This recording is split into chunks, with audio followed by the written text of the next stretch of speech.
Magandang araw po sa inyo, Kuya Bari. Tawagin niyo na lang po ako sa pangalang Rachel. Ako po ay 28 anyos. Ang kwentong ibabahagi ko po sa inyo ngayon ay maraming taon na po ang nakalipas. Tungkol ito sa aking kasamahan sa trabaho na pangalanan na lang po natin bilang si Jade. Bali po, hihingi na lang po ako ng paumanhin kung ang ilang impormasyon po, pangalan ng tao, lugar at ang pangyayari ay pinalitan ko na lamang po ng iba para lang din sa proteksyon ng mga taong sangkot sa pangyayaring ito. Matagal na po akong naninirahan dito sa Iloilo.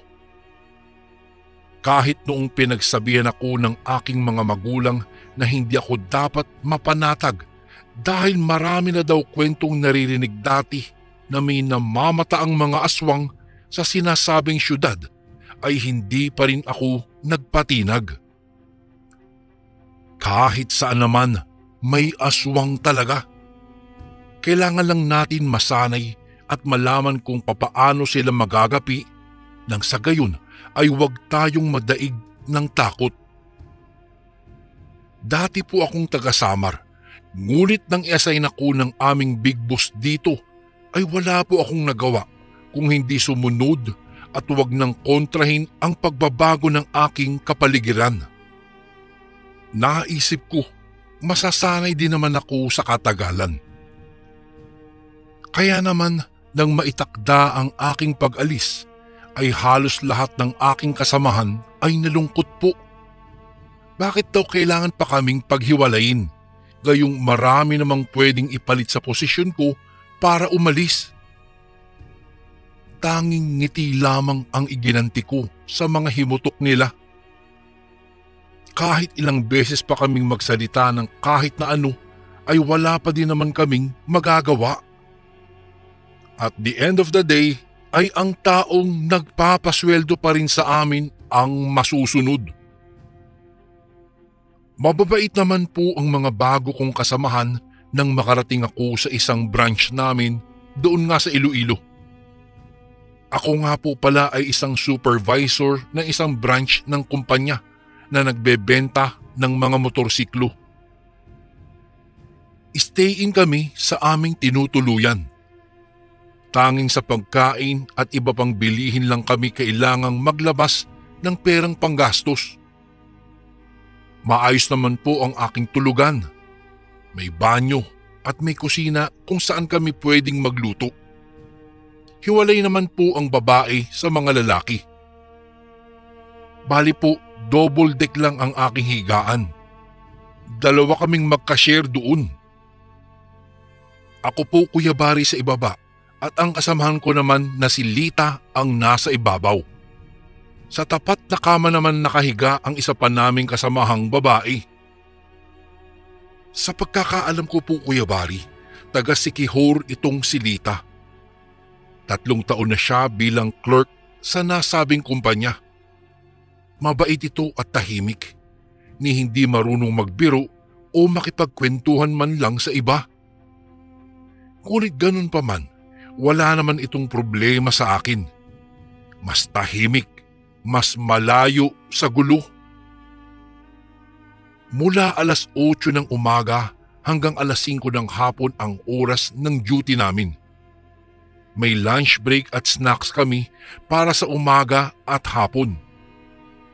Ang day off naman po namin ay tuwing linggo. Isa po, Kuya Bari, sa mga kasamahan ko sa mesa ay si Jade. Taga Iloilo lang din. Siya ang nag-e-entertain ng mga customers na gustong mag-apply para mangutang ng motor. Ako naman po ay nakatoka sa payments at rebates. Medyo busy kami tuwing umaga, ngunit hindi ito naging dahilan para huwag makapagsalita si Jade. Sa lahat ng mga kasamahan kong babae, ay siya ang pinakamaingay. Sa dami ng naikwento niya sa akin ay halos napapraning na din ako kapag ka naiiwang mag-isa sa aming kwarto. Paano ba naman? Puro na lang kababalaghan ang kanyang nababanggit sa akin. Natawa pa nga ako kasi ang sabi niya, aswang daw si Lita. Huwag daw akong masyadong makumpiyansa. Nung una ay ayaw ko pong maniwala. Palagi kong sinasabi sa kanya na sinisiraan lang niya si Lita.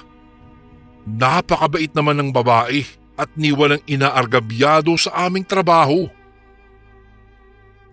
Nagpumilit si Jade na minsan na daw niyang nakita si Lita sa labas ng aming tindahan. Kitang-kita daw niyang nakatanglaw sa maliwanag na buwan at nagbabago ito ng kanyang anyo. Nakakatakot raw dahil si Lita daw ay literal na nagiging halimaw. At nakita na din daw niya itong lumundag papunta sa kadiliman. Palagi ko tuloy napapagsabihan si Jade na wag nang pag-uusapan pa si Lita. Mabait naman ito at walang ginagawa sa aming dalawa. Alam kong napahiya si Jade, ngunit dahil normal na sa kanya na ibaliwala ang mga sinasabi ko, ay tanging pagkibit-balikat na lamang ang kanyang nagagawang iganti sa akin. Basta daw, pinagsabihan na niya ako. Huwag daw akong ngangawa kapag nakita ko na mismo ang katotohanan sa kababalaghang ibinahagi niya. Napalunok ako ng ewan ko ba, Kuya Barry. Kahit wala pa akong napapatunayan ay parang ang hirap lang tanggapin na may kasama kaming iba sa amin. Isang araw, kinailangang umuwi ni Jade sa kanilang tahanan. May emergency daw kasing nangyari sa kanyang inay. Maiiwan kami ni Lita at ng 3 pa sa mga kasamahan naming mga lalaki sa opisina.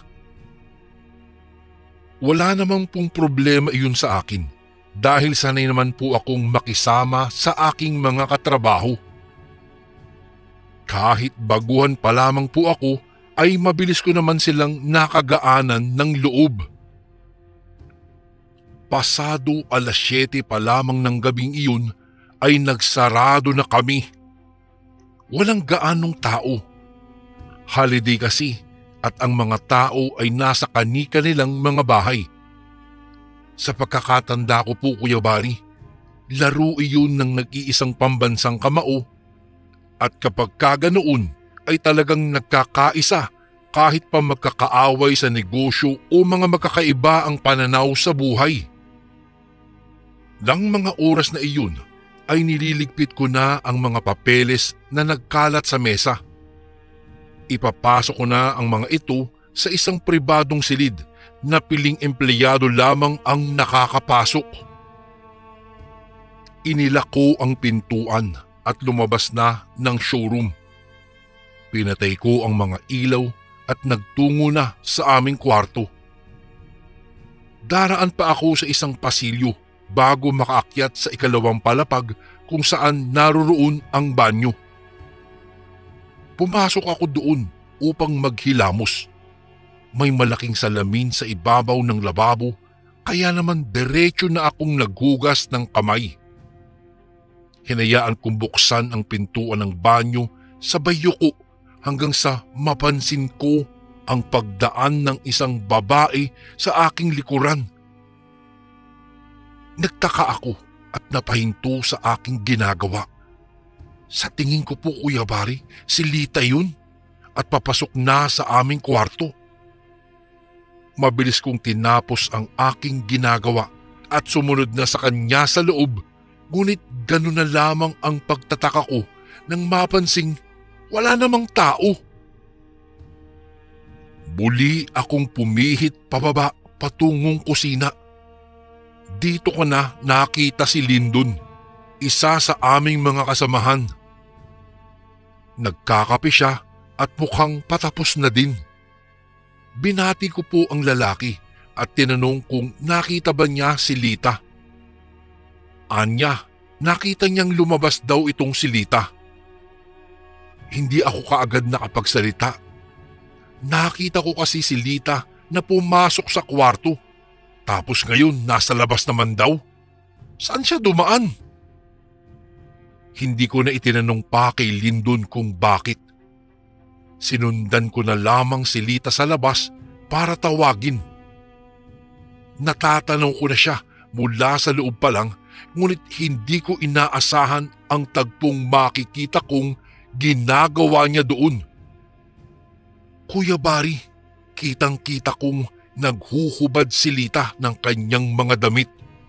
Hindi lang po iyon, may ipinapahid siyang kung ano sa kanyang katawan na makintab at madulas, para pong langis. Napaatras na lamang ako nang mapansing dahan-dahang tumingala siya sa maliwanag na buwan.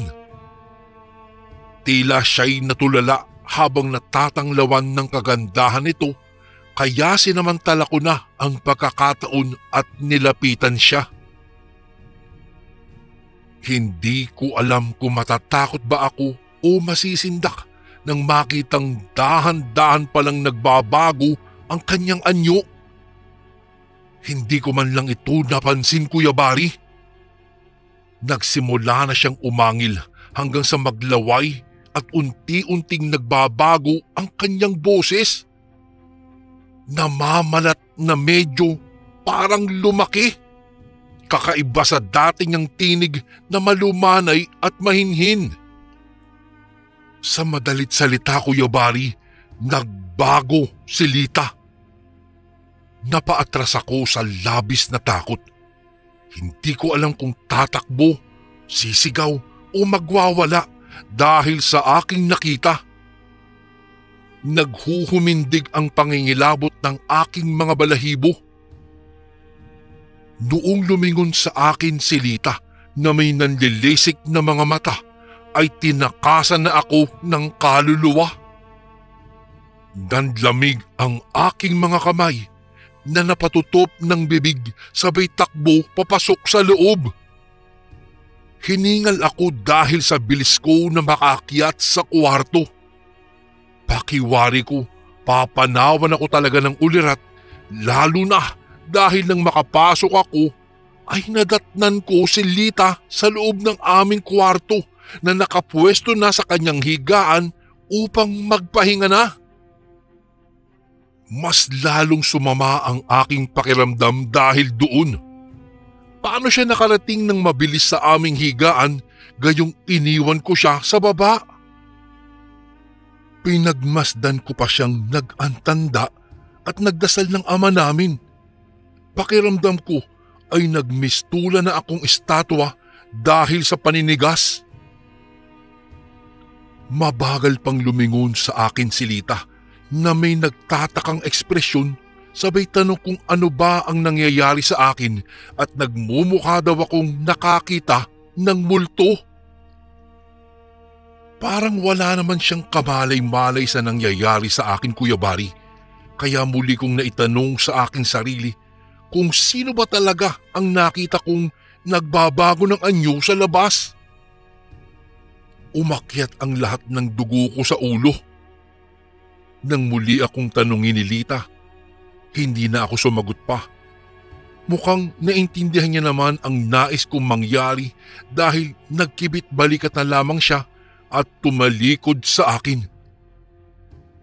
Nakahinga ako ng maluwag pero hindi ko alam kung makakaya ko bang mahiga ulit sa kama habang kasama siya. Mabilis kong hinablot ang unan at kumot ko saka lumabas ng kwarto. Sa salas ng aming tinutuluyan muna ako matutulog. Kinabukasan naman ay alam kong naririto na si Jane, kaya hindi na gaanong nakakatakot ang mga gabi kagaya nito para sa akin. Nahiga ako sa sofa at hinayaang nakasindi lamang ang mga ilaw. Napasulyap ako sa orasang nasa aking uluhan. 8:00 na ng gabi. Nag-isip lang ako ng masasayang alaala hanggang sa hindi ko na mapigilan ang biglang pagbigat ng talukap ng aking mga mata. Sa madalit salita, nakatulog na ako. Hindi ko na alam kung gaano katagal akong nakatulog. Ang alam ko lang kasi ay muli akong nagising na madilim na ang buong paligid. Hindi ko po alam kung brownout lang o may nagpatay ng mga ilaw. Basta ang alam ko, nakikita ko pa din naman ang paligid dahil sa liwanag na dulot ng bilog na buwan. Papungas-pungas akong bumangon at hinagilap ang aking tsinelas. Bala ko palang sanang lapitan ng switch para i-check kung brownout nga ba talaga nang mamutla ako sa takot. Makailang beses ko pang ikinurap-kurap ang aking mga mata para makita ng malinaw ang nasa aking harapan. Ngunit nang mapagtanto ko kung ano nga ba ito, ay nagsisigaw na ako sa labis na takot. Si Lita, nakatuwad paharap sa kinahihigaan ko at nakalawit ang napakahaba niyang dila. Dito na po ako nagwala at nagtatakbo papunta sa kwarto. Halos ibalya ko na ang pintuan, saka inilak at iniharang pa ang isang maliit na mesa. Pumatong ako sa kama at napasigaw nang makarinig na naman ako ng kalabog sa bintana. Kitang-kita ko ang pag-angat ng isang payat na kamay na may matatalas na kuko. Kinakalmot nito ang salaming bintana, kaya gano'n na lamang ang aking pagtili. Halos panawan ako ng ulirat dahil sa aking nadaramang sindak. Narinig ko pa ang mahihinang paghagikik ni Lita na animoy kinukot siya ako. Mangyak-ngyak na nagmakaawa ako sa kanya na layuan na niya ako. Hindi ko naman siya pinakikialaman sa lahat ng mga ginagawa niya. Magbubulag-bulagan ako kung gusto niya. Huwag niya lamang akong takutin. Mas lalong humalakhak si Lita at kinalmot-kalmot pa ang salamin hanggang sa magkaroon ito ng munting tipak. Noong tuluyang mabasag nga ang salamin at mahulog sa aking paanan ang mga bubog, napaatras na ako. Tuluyan ang gumapang si Lita sa bintana at dumikit pa sa dingding na parang butiki, sabay lawit ng kanyang mahabang dila. Napasigaw talaga ako. Hindi ko na alam kung magagawa ko pa bang ikalma ang sarili ko hanggang sa makaramdam ako ng 3 beses na sampal. Bumalikwas ako ng bangon at hingal na niyakap ang sarili. Tumambad sa aking harapan ang nakasimangot na si Jade at mukhang kadadating lang. Anya, ano raw ang trip ko at nagsisisigaw ako sa sofa habang natutulog? Bigla kong naalala ang nangyari kanina kaya kinilabutan ako. Ngunit nang sabihin ni Jade na kanina pa ako umuungol, ay gayon na lamang ang pagkadama ko ng kaginhawahan. Ibig sabihin, panaginip lang pala ang lahat ng nakita ko. Humarap ako kay Jade sabay tanong kung nakita ko ba si Lita. Ngumisi siya sa akin sabay tanong kung naniniwala na ba ako. Hindi kaagad ako nakapagsalita, Kuya Bari. Basta na lamang akong napipi. Ewan ko ba, biglang nanumbalik ang takot ko kay Lita. Anya, darating daw ang panahon na kusa kong matutuklasan ang buong pagkatao ng babaeng iyon. Kailangan ko lang daw mag-ingat para wag akong mapahamak. Hindi na rin ako nagkomento pa at nanatiling tahimik. Naisip ko, kapag ka ipinagkalat ko pa ang mga bagay na nalalaman ko tungkol kay Lita, baka naman gamitin itong rason ng babae para biktimahin niya ako. Magmula noon, Kuya Bari, hindi na ako masyadong nakikipaglapit kay Lita. Parang wala din naman ito sa babae dahil deadma lamang siya sa lahat ng ginagawa ko. Para bang masaya din siya na iniiwasan ko siya. Ang buong akala ko, katahimikan nga ang kahahantungan ng ginagawa kong iyon, ngunit hindi ko alam na mas lalala pa pala ang kababalaghang mararanasan ko. Araw ng linggo. Masaya ako dahil day off ko po ng araw na iyon.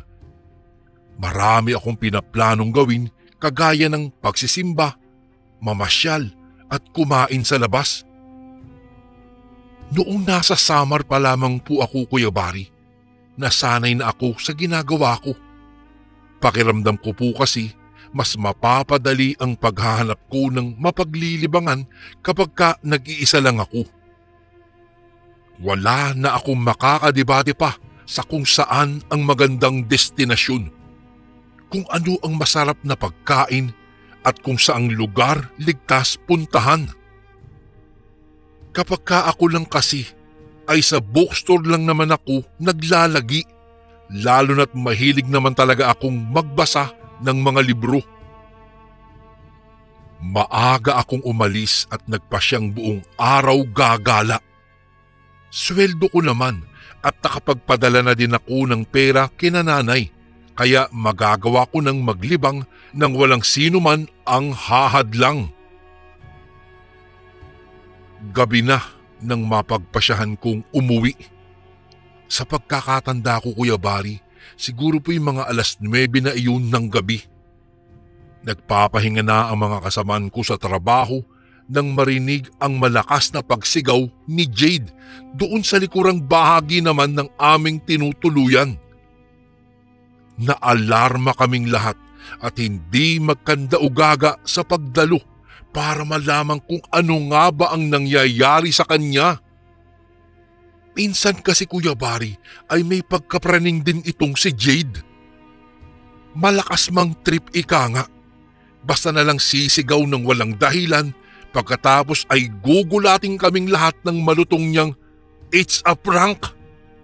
Kaya nang makita ng lahat na ayos lamang siya, ay nagsibalikan ang lahat sa kani-kanilang mga higaan. Ako lang po ang nanatili sa likuran dahil inaya ko pa si Jade na umakyat na kami. May dala akong pasalubong sa kanya, kaya naman nagulat na lang po ako nang mapansin ang isang kakaibang bagay na hindi ko akalaing makikita ko sa kanya. Hindi mapakali si Jade na para bang nangangati.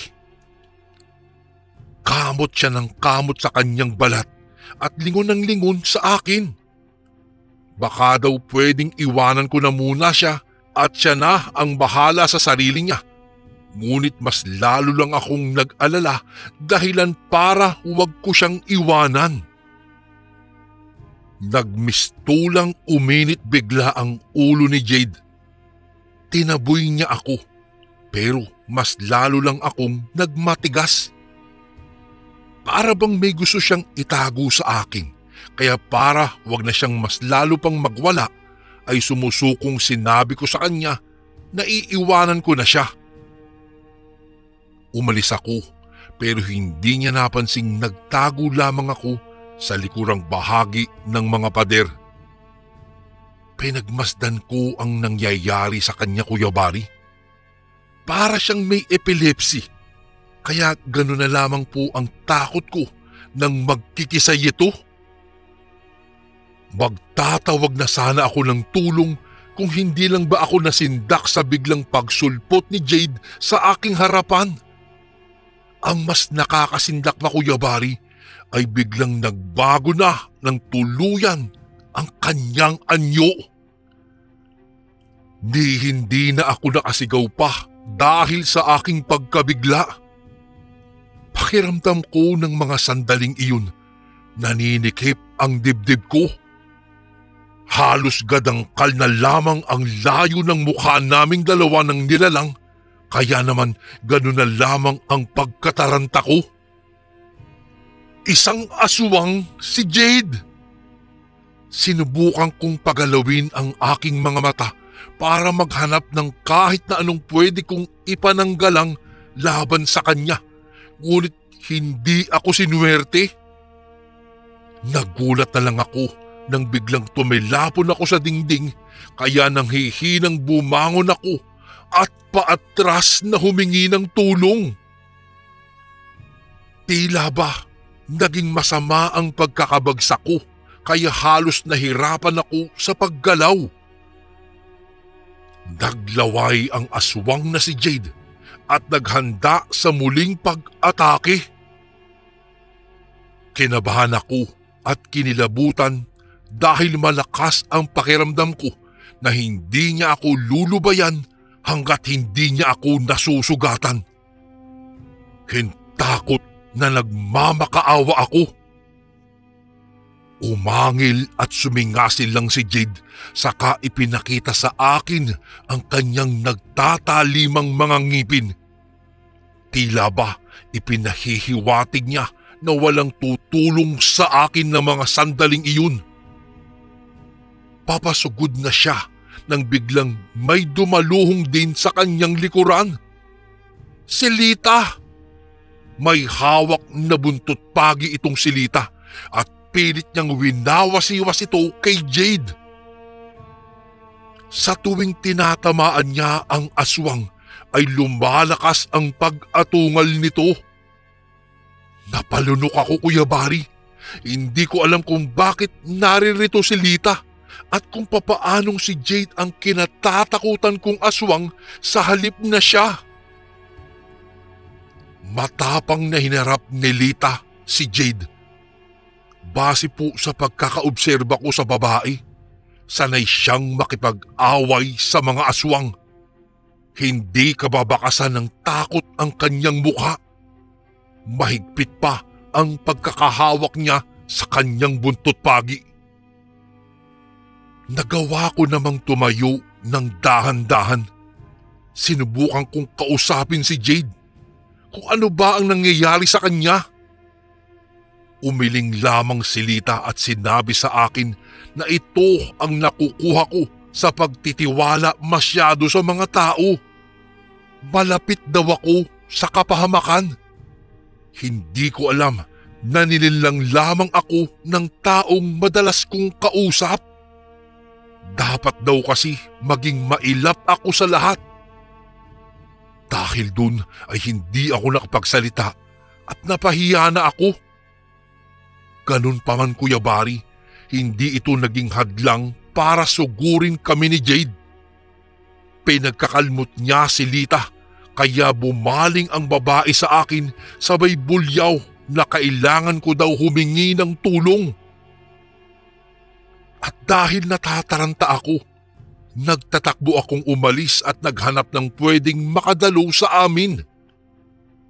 Nakita ko sa salas sina Lindon, ngunit tulog na ang lalaki, samantalang ang isa pa naming kasama na si George ay nasa kusina.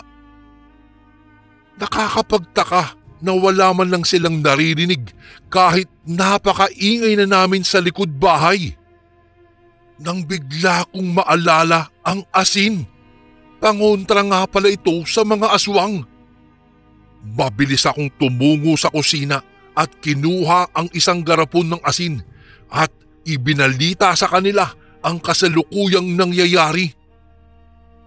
Nagulantang ang dalawang lalaki dahil sa aking sinabi, kaya naman nagmadali silang pumunta sa kinaroroonan ni Lita upang tulungan ang babae. Sugatan na siya nang makalabas kami roon. Sa punilita ang duguan niyang braso, samantalang si Jade naman ay tuluyan ang nawala sa kanyang sarili. Nagagawa na nitong gumapang sa malalaking haligi maski sa kisame. Inilawit pa niya ang kanyang mahabang dila at sinusubukang ipulupot sa amin, ngunit naging mabilis ang aking pagkilos at agad na isinaboy ang isang bugkos na asin sa kanyang mukha. Biglang napaangil ang aswang nang tumama sa kanyang mga mata at ilang parte ng bibig ang asin. Nakita ko ang hapdi sa kanyang mukha na parang inaagnas ang buong katawan niya at namimilipit dahil sa sakit. Napaatras kami ni Lita. Inalalayan ko siyang makalayo at pinagmasdan ang pagkahulog ng aswang mula sa kisame. Bumagsak siya sa lupa at doon mas lalong nagwala ang nilalang. Ang kanyang buhok na animoy may sariling buhay ay sabay-sabay na bumagsak. Sa kabila ng mabalasik niyang anyo, bakas pa din ang panghihina sa kanyang mukha. Kaya naman hindi ko na nilubayan pa ang aswang. Sa tulong ni na George at Lyndon, nagawa naming igapos si Jade. Habang ginagapos namin ang aswang, ay nawalan ito ng malay makalipas lamang ang ilang saglit. Mabilis na sumapit ang umaga. Natapos ko ng gamutin ang sugat ni Lita. Dito nag-usap kami ng masinsinan, Kuya Barry. Harap-harapan kong tinanong kung siya ba talaga ay isang aswang. Umiling naman si Lita at sinabing walang katotohanan yun. Napakunot noo ako. Sinikmatan ko siya at sinabing nakita ko siyang nagpahid ng langis sa kanyang buong katawan, saka nagbago ng anyo. Ngunit mariing pinabulaan iyon ni Lita. Anya, hindi siya nagpapahid ng langis sa labas ng aming tinutuluyan at mas lalong hindi siya nagbabago ng kanyang anyo. Ang lahat ng aking nakikita ay marahil bunga lamang ng aking malikot na imahinasyon. Minsan, ang mga mata daw ng tao ay kung ano-ano na lamang ang nakikita. Lalong-lalo na kapag sinasabayan pa ito ng kapangyarihan ng aswang na nais bumiktima. Malamang at sa malamang, ang nakita ko noong gabing iyon, Kuya Barry, ay walang iba kung hindi si Jade. Si Jade namang talaga. Lalo na't ugali daw ng babae na umuwi kunwari sa kanilang bahay dahil may emergency. Ngunit ang buong katotohanan ay nasa paligid lamang ito ng aming pinagtatrabahuhan at kinikilatis lang ang aming mga bagong kasamahan kagaya ng ginawa niya sa akin.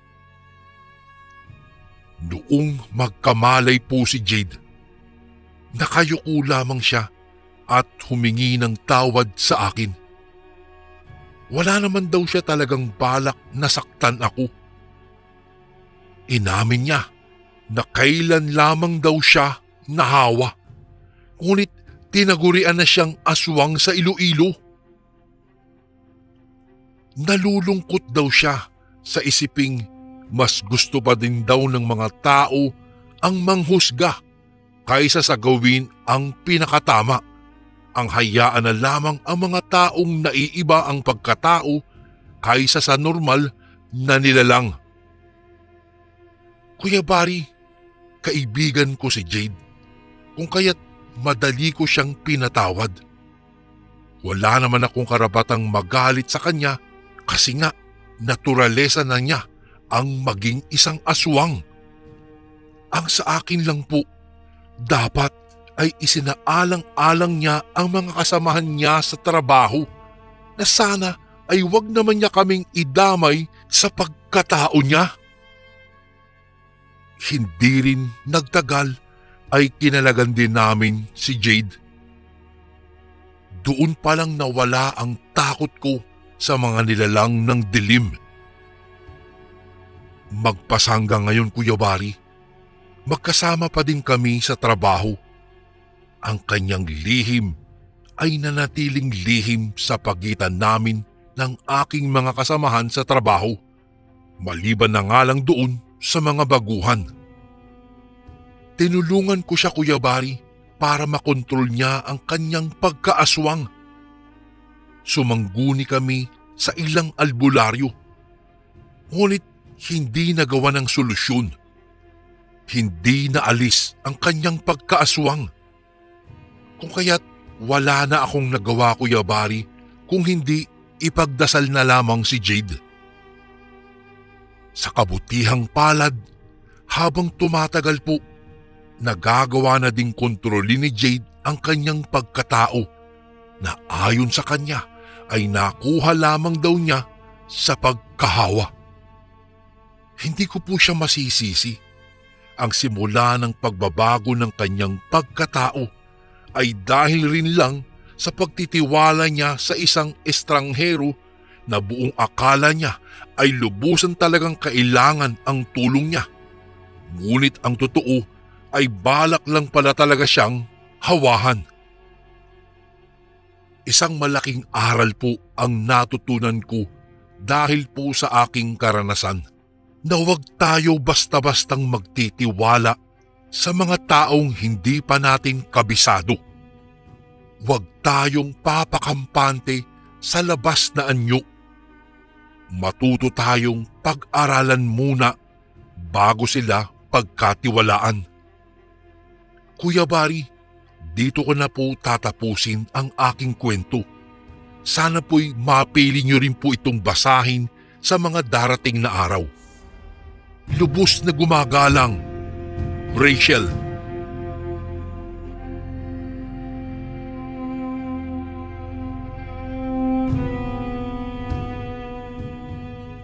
Magandang araw po sa lahat ng nakikinig na kasundo ngayon.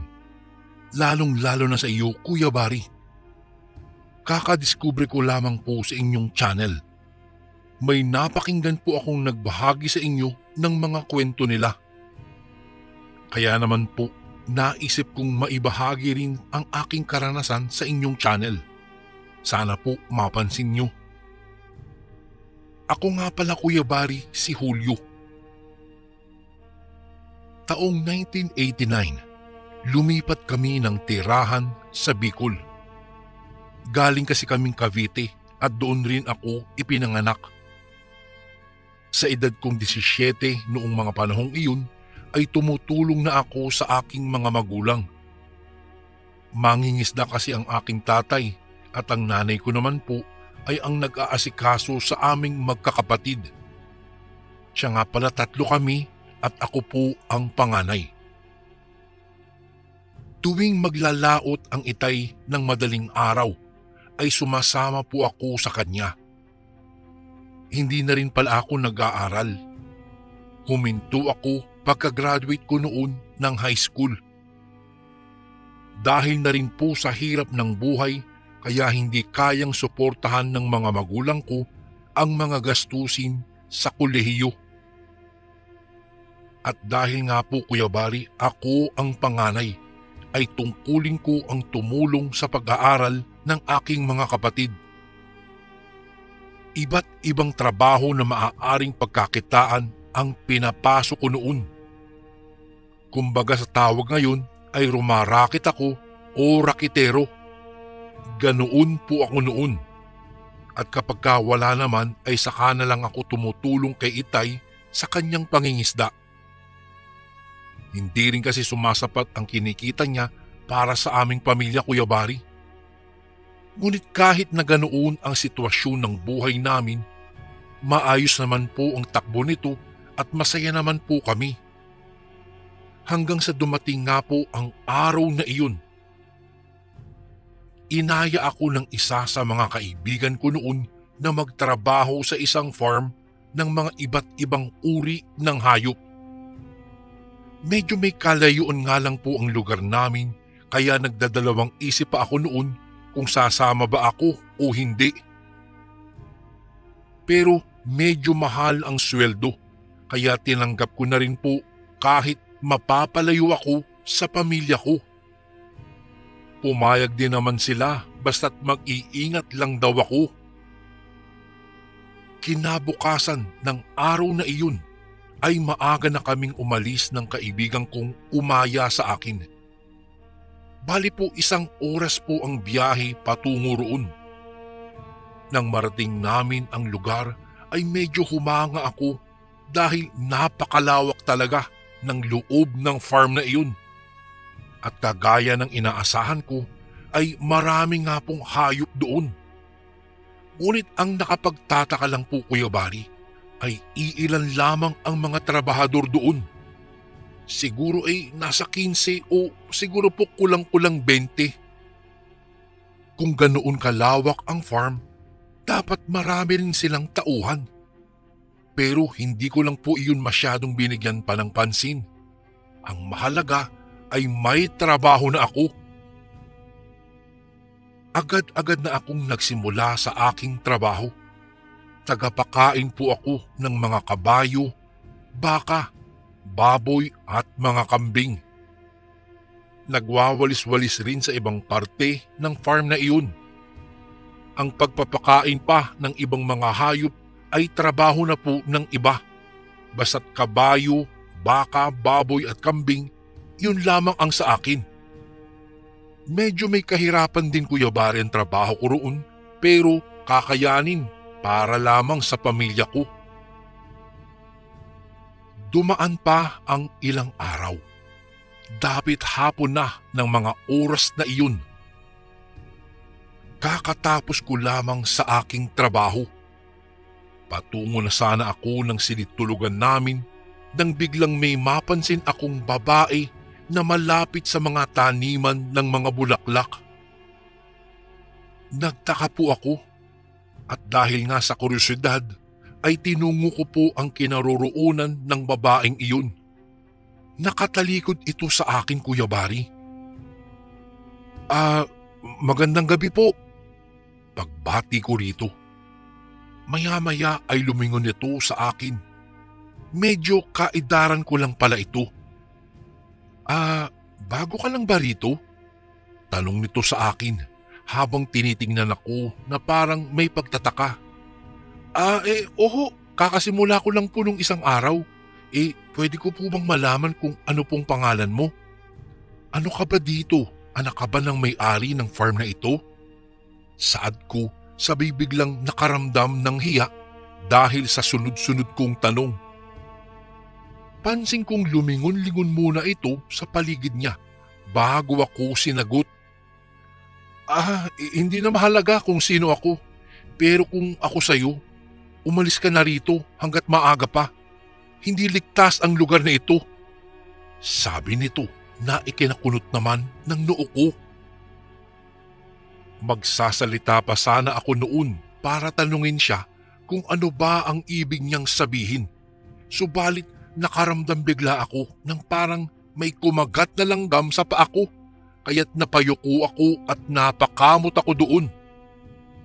At pag-angat ko ulit ng aking ulo, nagtaka ako, Kuya Bari, dahil wala na ito doon.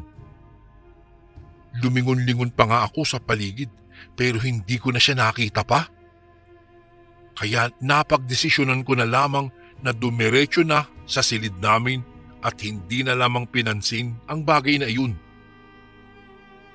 Pagkarating ko roon, naroroon ang kaibigan kong si Paulo na siya rin kumuha sa akin para sa trabaho kong ito. Lumapit ako sa kanya at nagtanong tungkol sa mga bagay na ikinagulo ng isip ko. Ha? Ano, babae? Sinong babae? Saad nito na parang nagulat pa. Binanggit ko rin sa kanya, Kuya Bari, ang tungkol sa babaeng nakita ko kani-kanina lamang at ang mga sinabi nito sa akin. Teka lang Julio. Sinabi mo na may nakita kang babae at parang binigyan ka ng babala na umalis dito. Tapos bigla na lang nawala ng ganun? Sabi nito. Tumango naman po ako sa kanya. Maya-maya, nagkuwento siya sa akin na mayroon raw anak na babae ang amo namin. Ngunit nabaliw daw ito sa hindi alam na dahilan. At isang araw na lamang, bigla na lamang daw itong nawala at hindi na nila nakita pa. Ayon sa hinala ng iba, ay baka raw tumalon ito sa mataas na bangin. Sa likod kasi ng farm na ito ay mayroong bangin at ang ilalim ay malalim na tubig. Ang iba naman ay baka raw kinuha ng mga engkanto dahil na rin kasi sa taglay na ganda ng babaeng ito kahit na may pagkabaliw ito. Ayon lamang iyon sa mga sabi-sabi ng iba. Wala pang nagpapatunay kung ano ba talaga ang tunay na nangyari sa babaeng iyon. Hindi nga mawari kung buhay pa ba ito o patay na. Walang makapagsabi, maging ang kanyang sariling mga magulang. Ngunit kung pagbabasihan ang aking nakita kanina, siguro ay buhay pa nga ang babae. Ngunit kung totoo man, nasaan ito? Pero kung buhay man siya, naririto lang siya sa loob ng farm at marahil ay nagtatago lamang. Napatigil ako sa pag-iisip nang biglang tinapik ako ni Paulo sa balikat habang natatawa. Hoy! Huwag mo kang masyadong isipin yun. Di na natin problema kung anong nangyari dun sa babaeng yun. Hay Paulo, ang mabuti pa, matulog na tayo dahil bukas may kasiyahang magaganap. Sabi nito sa akin. Ha? Anong kasiyahan? Tanong ko naman sa kanya. Basta, relax ka lang dyan. Malalaman mo na lang to bukas. Sagot nito at tumungo na ng kanyang higaan. Napakibit balikat na lamang ako at hindi na lamang umimik pa. Kinabukasan, 2:00 ng hapon, natuloy nga ang kasiyahang sinasabi niya. Lahat ng mga empleyado sa farm ay nakisaya sa pagsasalong iyon. May mga alak, pagkain at mga babae, mga bayarang babae. Taon-taon na itong ginagawa rito. Ganyan ang pakulo ng amo natin tuwing sumasapit ang araw ng Marso 29. Alam kong bata ka pa, kaya hindi ka masyadong interesado sa mga ganitong sitwasyon. Pero makisama ka na lang. Wika ng isang lalaki na galing sa likuran ko. Si Mang Ignacio, siya lang pala. 5 taon na raw siyang nagtatrabaho sa farm kaya kabisado niya na ang lahat dito. Mabait naman si Mang Ignacio, Kuya Bari. Ngunit hindi nga lang siya palakwento tungkol sa kanyang buhay. Tumango na lamang ako sa kanya bilang tugon. Pakuway umalis din siya. Sumapit ang gabi. Nakaramdam ako ng gutom kaya pumunta na ako ng kusina para kumain. Pagpasok ko ay ako lamang pala ang tao. Hindi na nakapagtataka dahil lahat ng mga empleyado ay naroon sa kasiyahan. Kumuha na ako ng mga pagkain. Nasisiyahan pa nga ako dahil pakiramdam ko ay solong-solo ko ang mga pagkain ng mga oras na iyon. Sa isip ko pa nga noon, sa wakas, makakatikim din ako ng bagong ulam. Noong nasa amin pa kasi ako, Kuya Bari, ay parati na lamang isda ang aming ulam dahil nga sa manghingisda ang tatay. At noong lumipat naman ako rito ay ganun din. Kung hindi isda ay gulay. Hindi naman sa nagrereklamo po ako, pero nakakasawa na rin kasi kapag parati na lamang ganun. Iba't ibang klasing masasarap na pagkain ang nakahain sa mahabang lamesa na lahat ay tinikman ko. Minsan lang iyon mangyari kaya kailangan sulitin ko na. Habang naaalala ko iyon, Kuya Bari, natatawa nga ako dahil para akong patay gutom o hindi nakakain ng ilang buwan. Pero hindi ko rin po akalain na ang masasarap na pagkain na iyon ay siya palang magpapabago sa aking buhay. Magmula kasi nang maganap ang kasiyahang iyon, ay unti-unti na akong nakakaramdam ng tila kakaiba sa aking katawan. Parating sumasakit ang aking tiyan na hindi ko alam kung ano ang dahilan. Minsan ay nawawala rin. Ngunit minsan ay bigla na lamang sasakit na parang ginigiling ang loob ng tiyan ko. Kahit dumudumi na nga ako ay hindi pa rin humihinto ang pagsakit. Dahil doon, napagdesisyonan ko pong umuwi na lang muna sa bahay dahil hindi na rin naman ako makapagtrabaho ng maayos dahil nga sa kalagayan ko. Nang makauwi naman ako ng bahay, agad naman akong dinala ni nanay sa manggagamot. Ngunit wala ring nangyayari. Pabalik-balik lamang kami sa manggagamot na iyon pero walang pagbabago po sa nararamdaman ko. Tinatapal-tapalan lamang ako ng pampaalis raw ng sakit ng tiyan. Sinubukan na rin nila akong dalhin sa ospital. Niresetahan lamang ako doon ng gamot. Ininom ko naman ang mga iyon pero kagaya lamang sa manggagamot ay wala ring pagbabago ang aking pakiramdam. Hindi na namin alam noon kung ano pa ang aming gagawin. Magdadalawang linggo na rin kasi akong nasa ganoong sitwasyon at habang tumatagal po ay lalong sumasakit at lalong lumalala ang pakiramdam ko. May pagkakataon pa nga noon na pakiramdam ko po ay mamamatay na ako.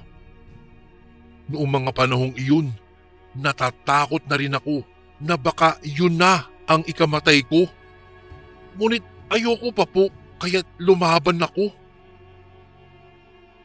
Isang araw noon, may tumungo sa amin na isang matanda at may binigay na address at puntahan raw namin sa lalong madaling panahon at doon raw ako ipagamot.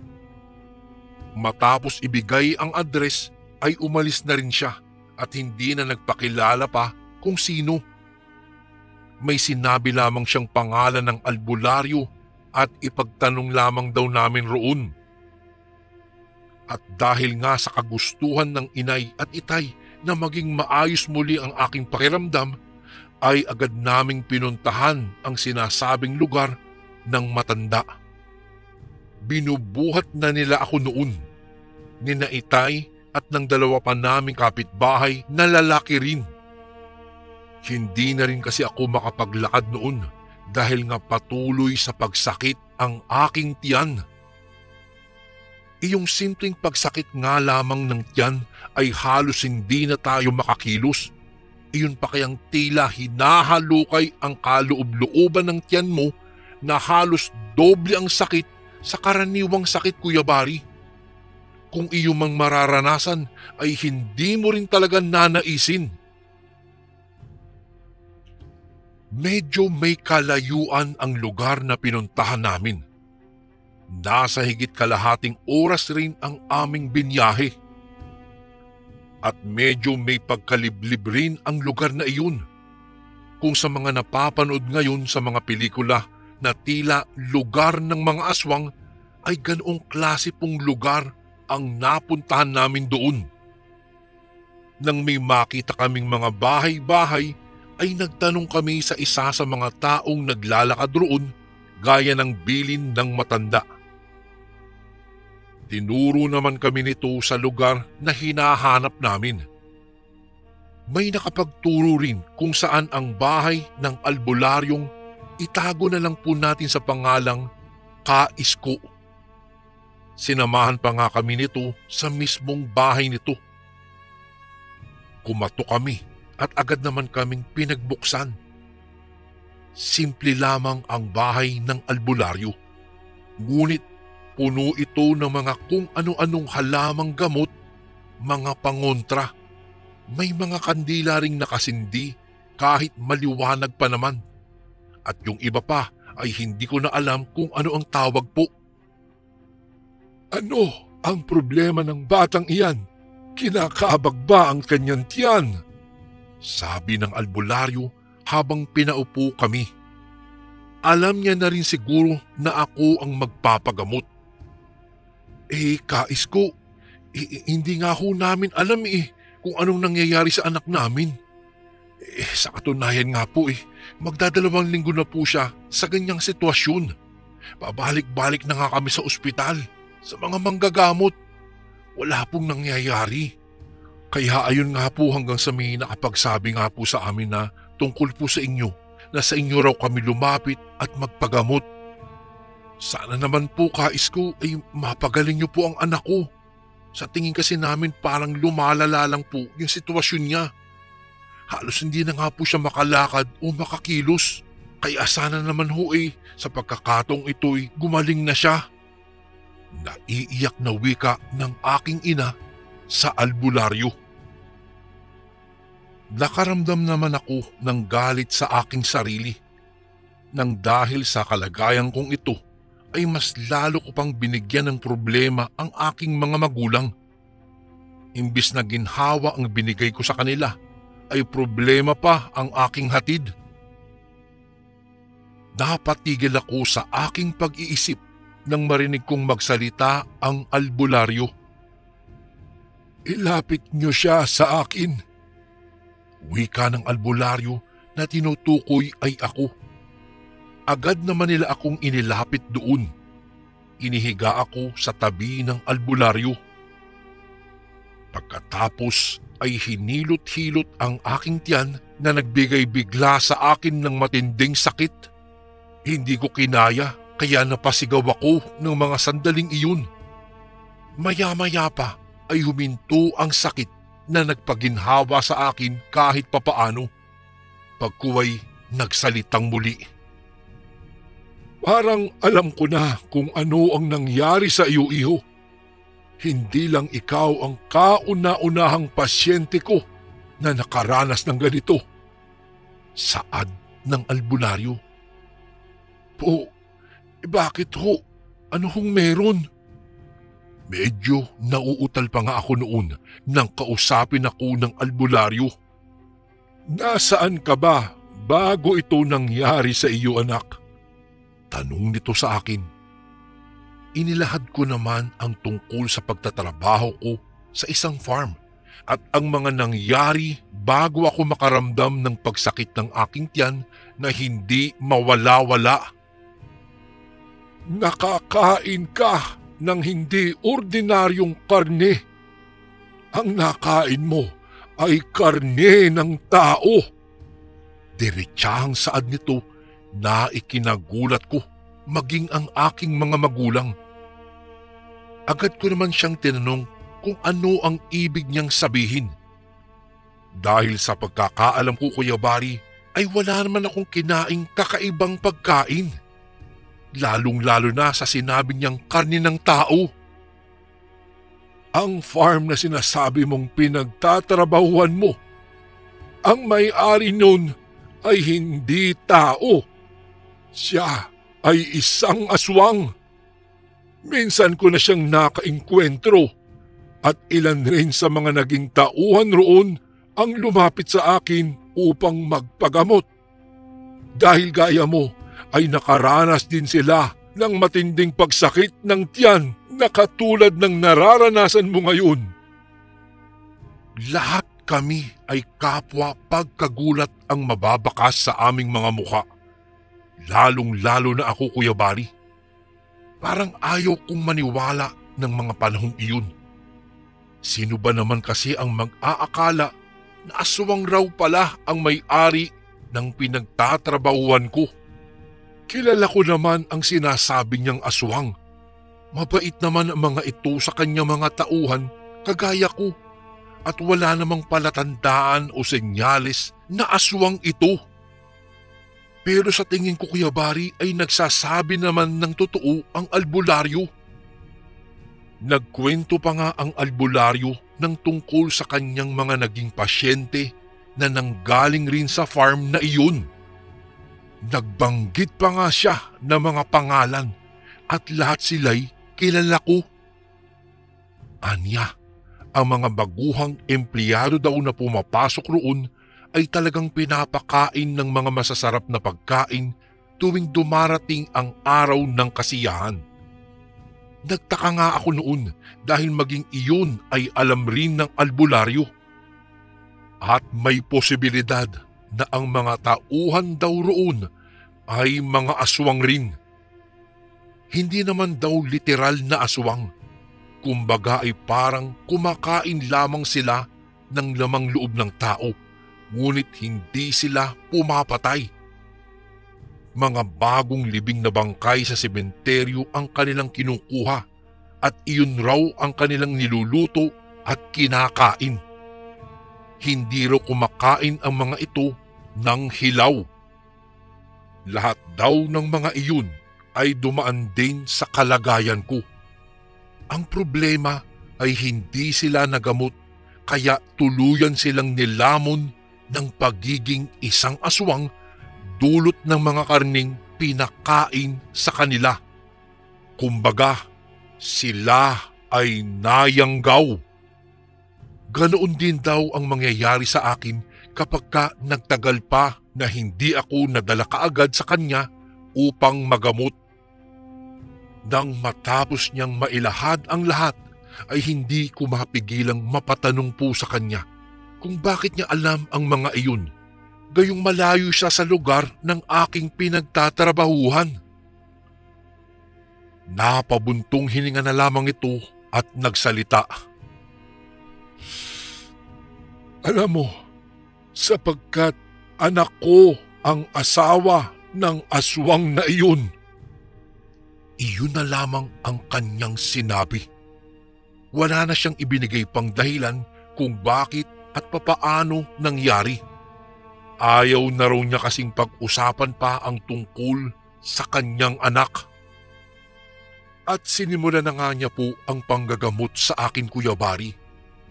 Maraming ritual, napakahabang oras na pagdarasal at kung ano-ano ang ginawa niya sa akin. May mga binigay siyang halamang gamot na inumin ko raw upang maisuka ko ang pagkaing hindi karapat-dapat sa aking tiyan. May mga kasamang ritual na daw ang gamot na iyon, kaya madali raw akong gagaling. Nagpasalamat naman kami bago kami umalis sa bahay ng albularyong si Kaisko. Nakakagulat nga, Kuya Bari, dahil nung mga sandaling iyon, medyo nakakalakad na rin ako dahil hindi na gaanong sumasakit pero kailangan ko pa rin ng alalay.